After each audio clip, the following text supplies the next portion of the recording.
I'm now at the point where I am saying no to almost any gifted partnership in the sense that I am providing deliverables in exchange for product.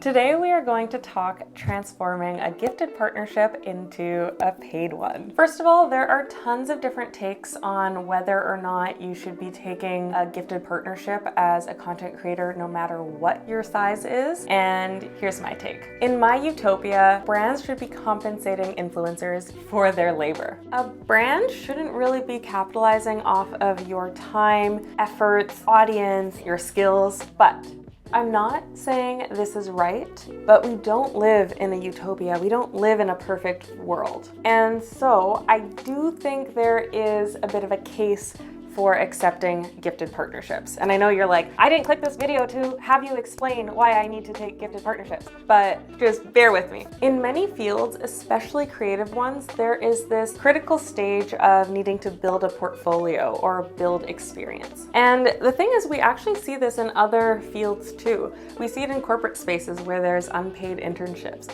We see it in medical spaces where you have to do unpaid work as part of your training. Again, I am not saying this is right or I support this, but I think a lot of influencers act like we're the only ones being exploited for free labor. But anyways, I digress. The reason you're here is probably that you feel like you've paid your dues as a content creator, you're ready to level up, and you are ready to transform those gifted partnerships into paid ones wherever possible. And how do you do it? The answer is simply to say no. And that sounds so terrifying because you think you are going to make a brand hate you, you are going to lose a relationship with them, that, free product is better than nothing, but none of that is the case. Let's look at what saying no looks like in practice. If a brand reaches out to me saying, we love your content, can we send you some products in exchange for an Instagram post and some stories?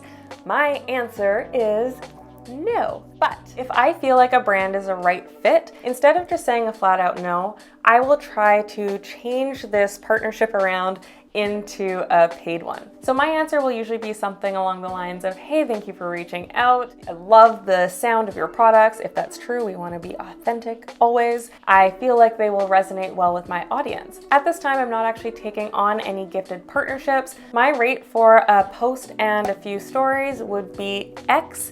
Is that something you have a budget for? In my experience, brands will respond one of three ways. One, sorry, we don't have a budget for anything but a gifted campaign. Are you still interested? From there, I will usually respond, due to the time that it takes to create quality content, I'll have to pass on the opportunity for now. I would love to stay in touch if something comes up in the future. And in that case, I have found that many brands have actually come back to me in the future when they have a budget. The second way that I have found brands respond is entering a negotiation stage. So they will say, yes, we actually do have a budget. Could you do XYZ for this rate? Or this is our budget cap. What can you do within that? You guys go back and forth until you are happy with the outcome. But the interesting thing about that is that I do find that brands often have a budget in their back pocket, but will try to get you with a gifted campaign first because that's free for them.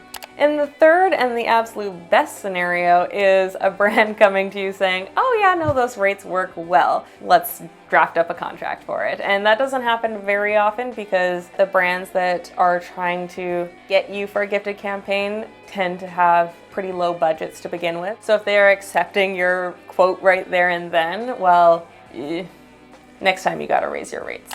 Personally, I find that most brands are very respectful. If they've already checked out your feed and saw value in you, they will know that, you have content worth paying for, especially if you are already getting paid campaigns from other brands. But you will always get some brands that are a little more disrespectful. They might say something like, other influencers with your same following count, they accepted this for free. Don't let that dishearten you. Another creator out there just might simply not know their worth either. That other creator might not have the same engaged audience you have. They might not have the same quality you have. You aren't that other creator. And honestly, if they're responding that way, they are probably somebody that you didn't want to work with or have to deal with anyways.